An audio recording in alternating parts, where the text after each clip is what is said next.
The goals of the Communication, Dissemination and Exploitation Work Package are to ensure that the results of Prime-VR2 are communicated to people beyond the project, particularly those who are interested in innovation for the rehabilitation of patients from a stroke, sports injury, or those that have hyperkinetic movement disorders such as dystonia, and those who are interested in new applications for virtual reality and novel and bespoke designs for VR controllers.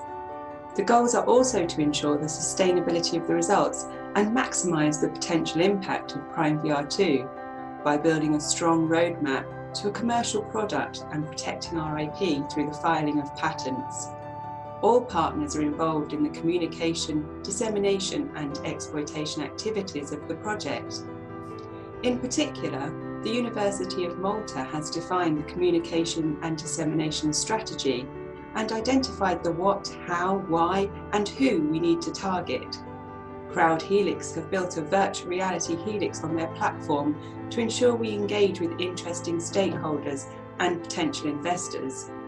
Capitola are developing a training program to ensure that people that are interested in finding out more from Prime-VR can use and test the platform. The Global Disability Innovation Hub and the University of Pisa are leading our comms activities and promoting our news through the website, social media, events, and via flyers and newsletters. And INDICOM are engaging with the partners to ensure that we have a solid commercialisation plan in place, underpinned by a strategy for protecting our intellectual property via the filing of patents.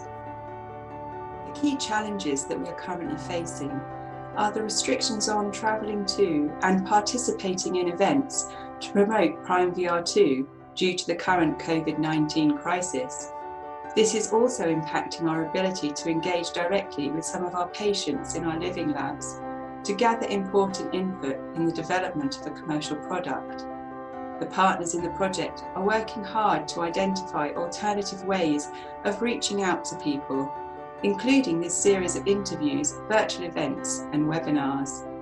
We hope that everyone stays safe and that we get to meet you face to face in the coming months and as soon as possible. We hope that you will stay in touch with us on social media and are looking forward to meeting you as soon as we can.